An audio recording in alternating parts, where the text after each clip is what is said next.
Xabier, ni generositatea miresten dut jendeangan.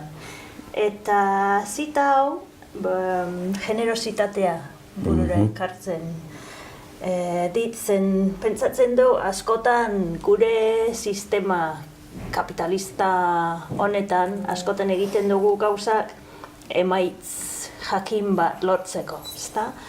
Eta nire bizitzan gustatzen zait gauzak egiten pixka ondo iruditzen zaidalako eta ez emaitza lortzeko, ezta? Orduan hori ere miresten du jendeengan, eta pentsatzen dut bizitzan egiten duguna, agian nik zerbait egiten du zuretzat, ez dut espero zu zeuk egingo dit mesede hori itzulean.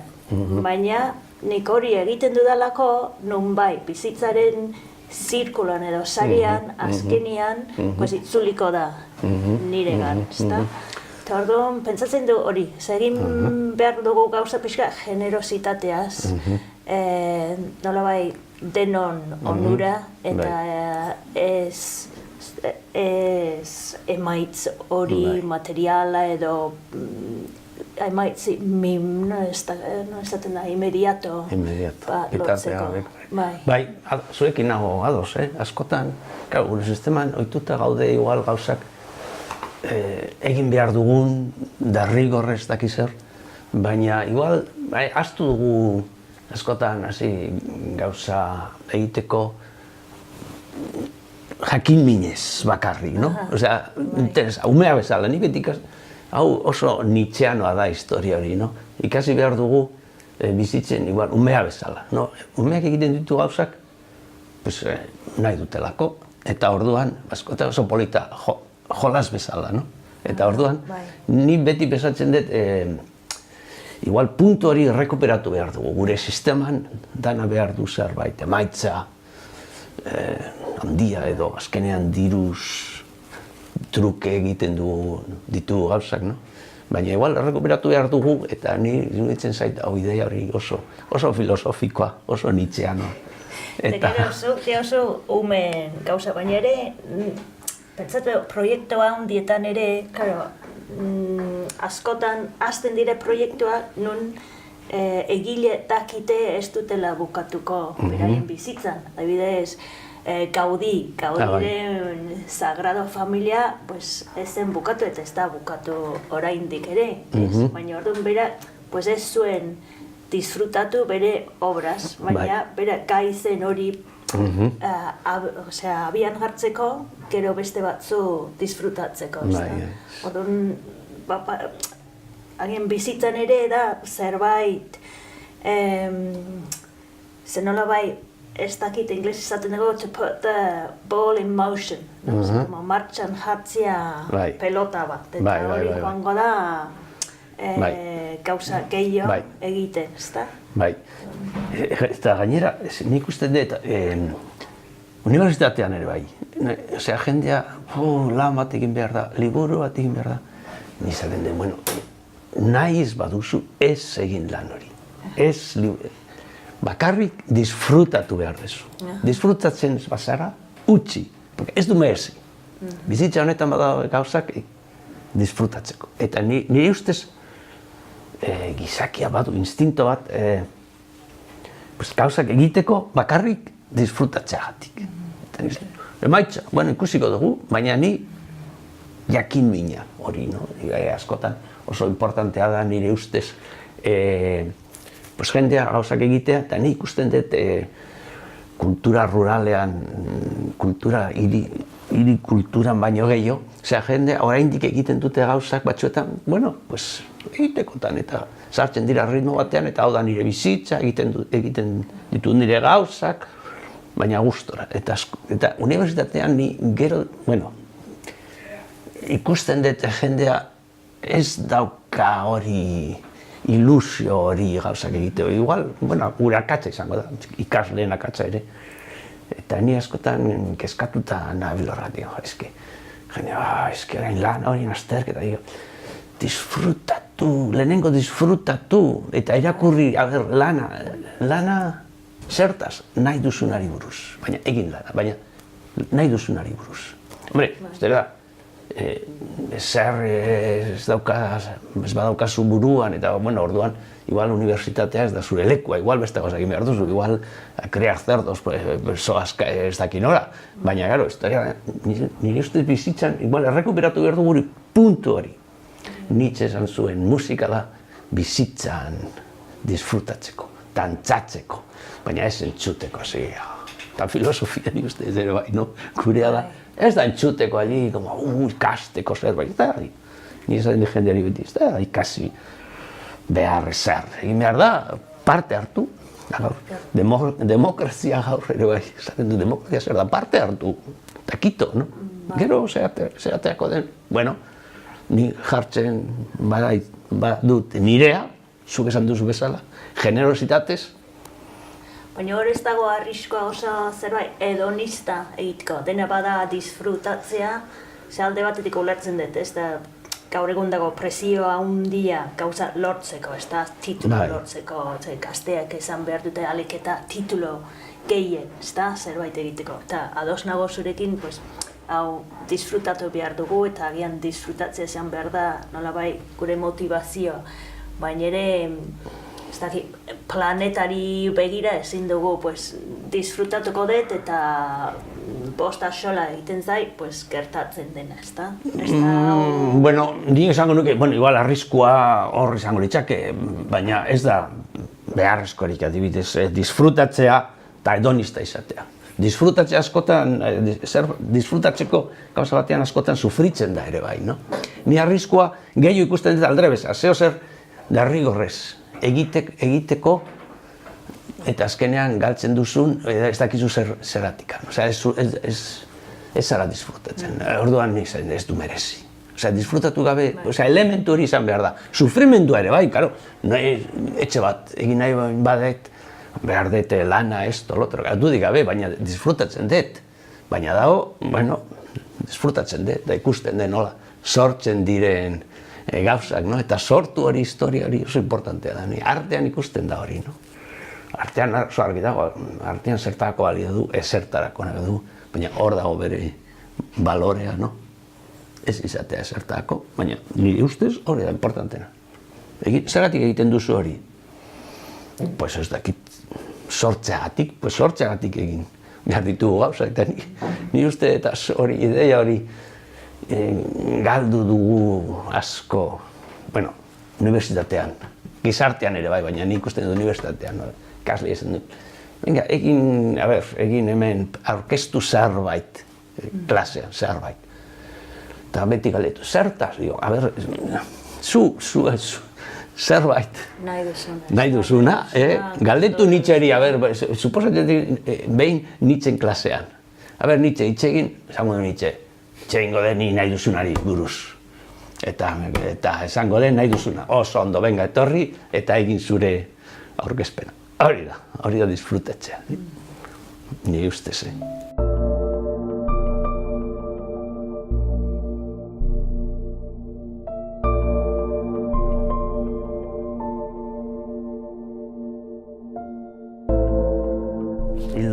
horretatikan, badaukagu pensatzeko.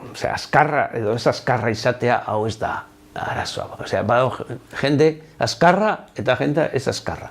Importantea da, nire ustez, hori, bakoitzak bere buruarekin zerbait egitea, Eta hau, izango nuke, eta Aristotelesekin, hau da pentsamendua, Pentsamendua, bera esaten du, naturaz daukagu, pentsatzeko eta ikasteko joera hori gizakia, Eta ni, pentsatzen dut, eta badago esperimentu batzuk, adibidez, orain gogoratzen naiz, frantzes batek umeekin egiten du margotu gauza, eta utzi umei pintatzen nahi duten bezala.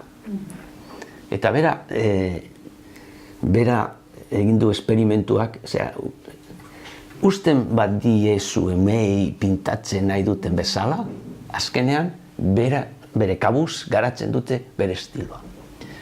Baina ume horiek, gero, eskolan sartu, eta ikaslea, azten bada esaten, casa no está bien, etxe hori beste moduan behitu nola ja, azten dira, pizkat zalantzan jartzen, bere buruaz, eta azten dira ja zerbait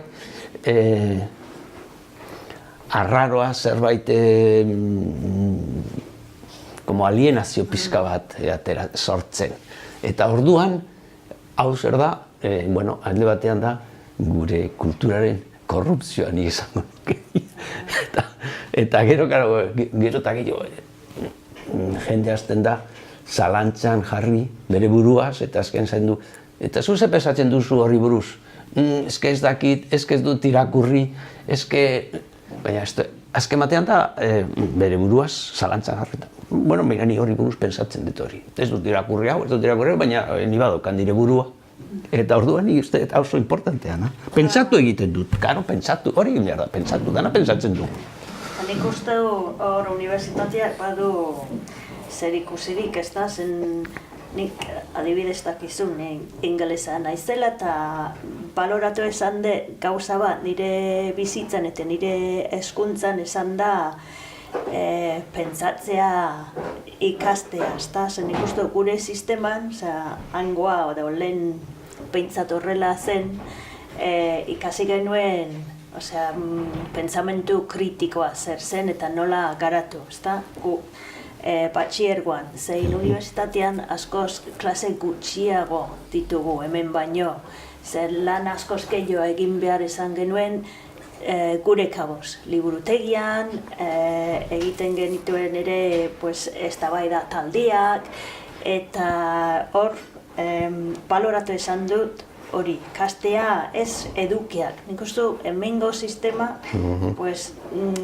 erakusten dugu gure seme alabai, gure ikaslei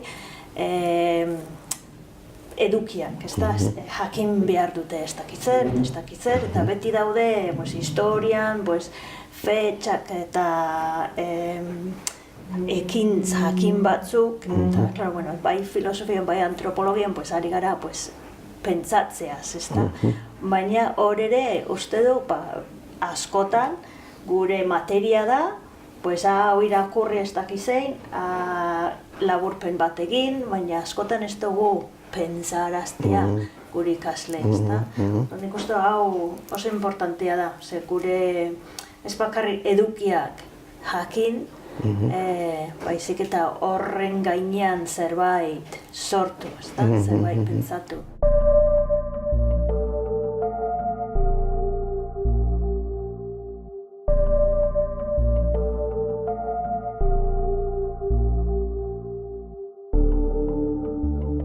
Nik uste hau, behintzat filosofian, idealismo alemana eta gero hori erori zen pentsamendua orokorrean, erori zen el historizismo edo hermeneutika eta horrelako gauzak dira interpretatzea. Baina justo filosofo handienak, Aristoteles, Platon edo Kant edo Hegel, ez zuten nahi horrelakorik egin filosofiarekin. Bera, egin nahi zuten da, mundua interpretatzea eta aldatzea.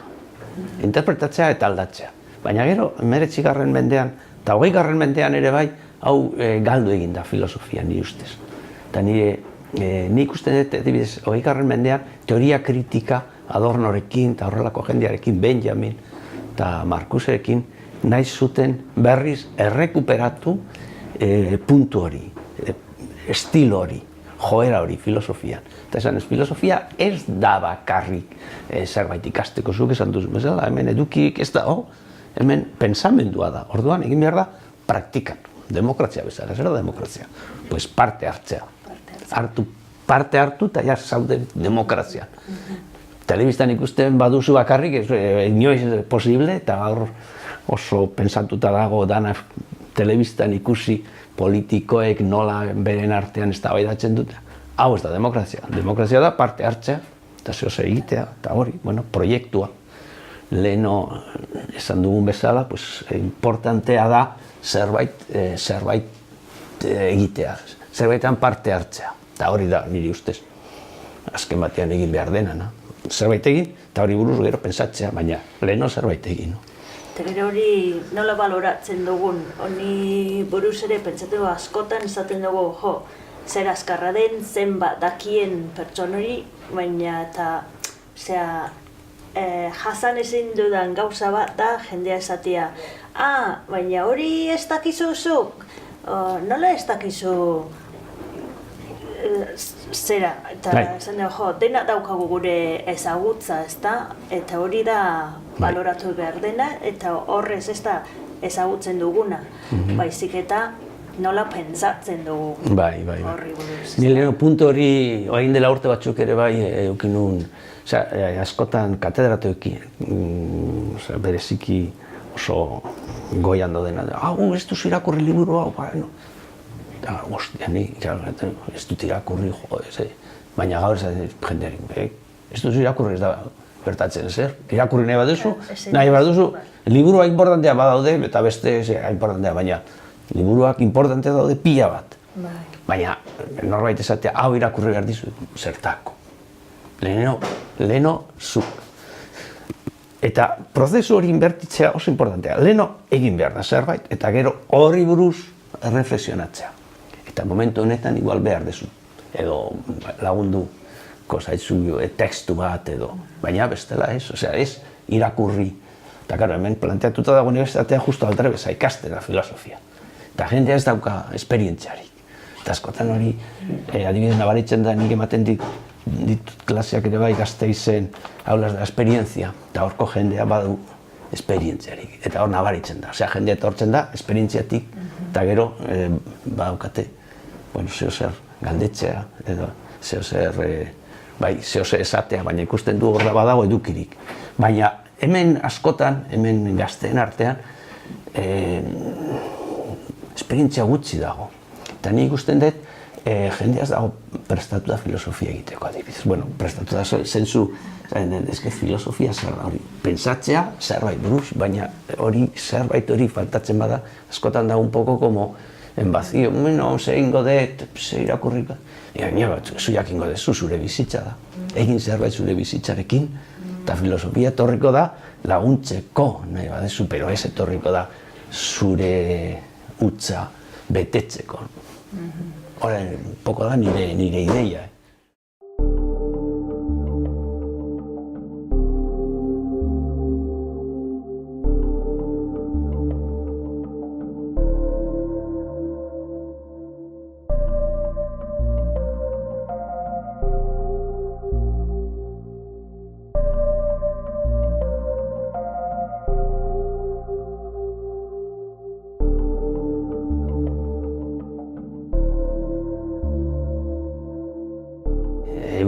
Europari buruz, hori da galdera ere bai nahiko komplikatu da, baina nire ideia da, 20. mendean lehen esan dugun, Europan izan dire, nire ustez, 3 kosmobizioiak. Da nazismoarena, bestea da izan stalinismoarena, eta gero beste bat neoliberalismoarena. Eta nire ustez,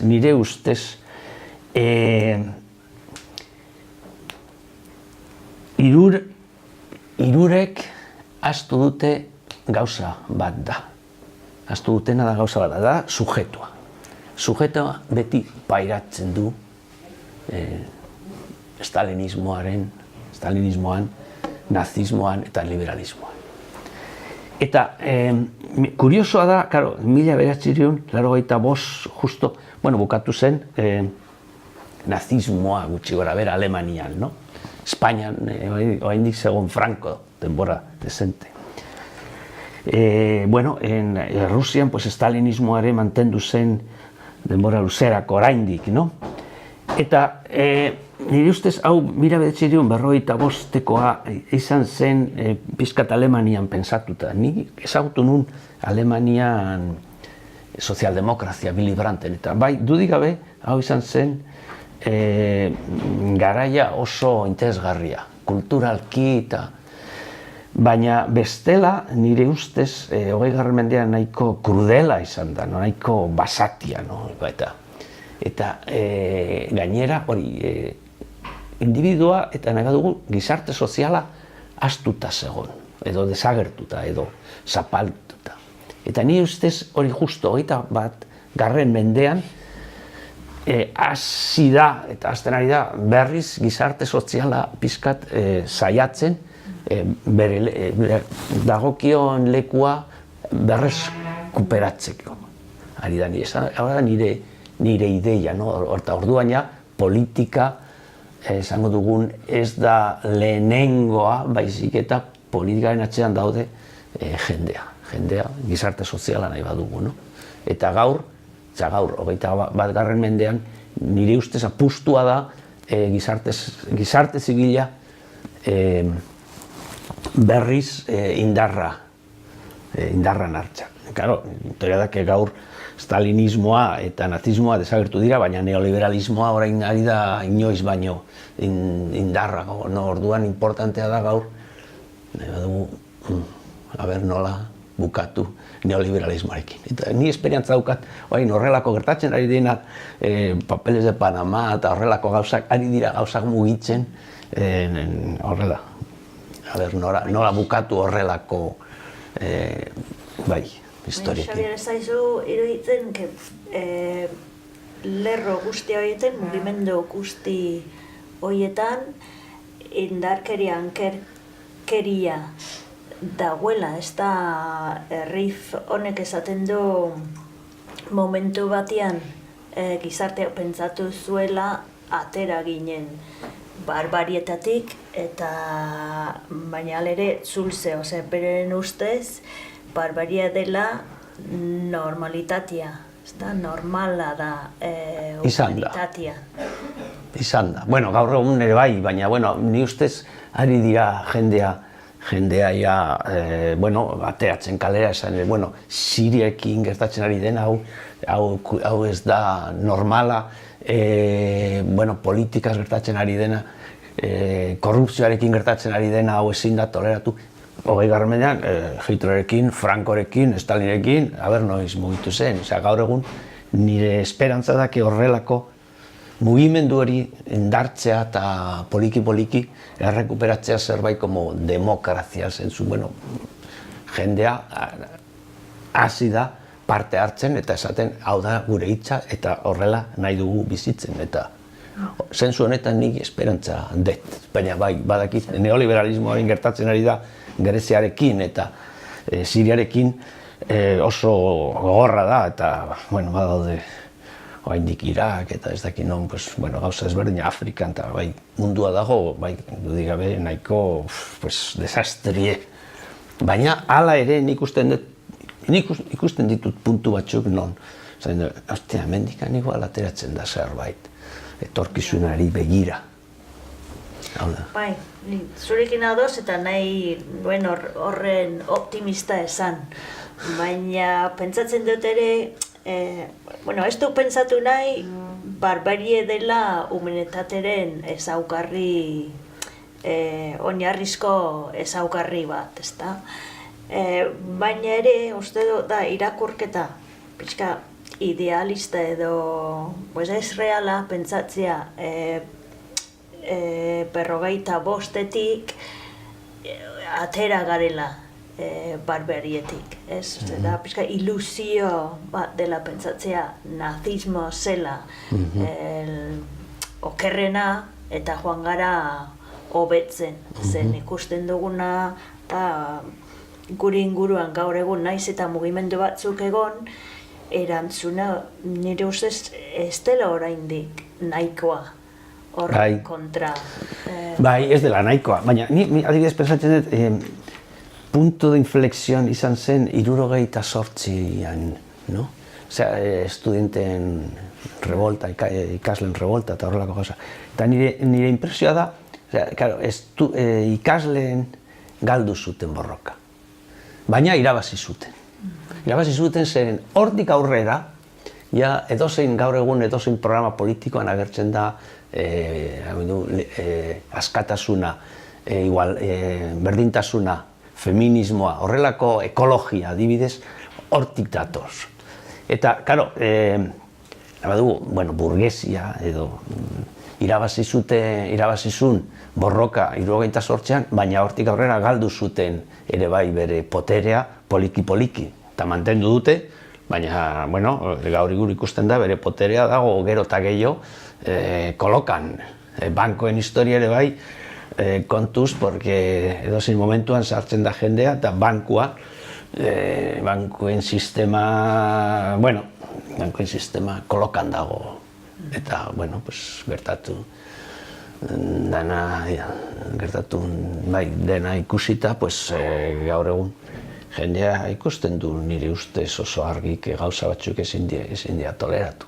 Igual ez dago errekursorik hau aldatzeko oraindik, baina jendea badakit, eta Siriorekin gertatzen dena. Pues bueno, ikusi du, papa egon da hor, eta egin du bere mugimenduak, eta bueno, pues jendea ikusten du hau, ikusten du esperantzaz hau, mugimendu horiek. Orduan, ikusten da, jendea ari da mugitzen, eta ikusten, eta esan hau ezin da toleratu. Baina oraindik ez dago errekurso asko igual jendeen esku, baina, bueno, gero eta gehiago, nire ustez. Ojalá.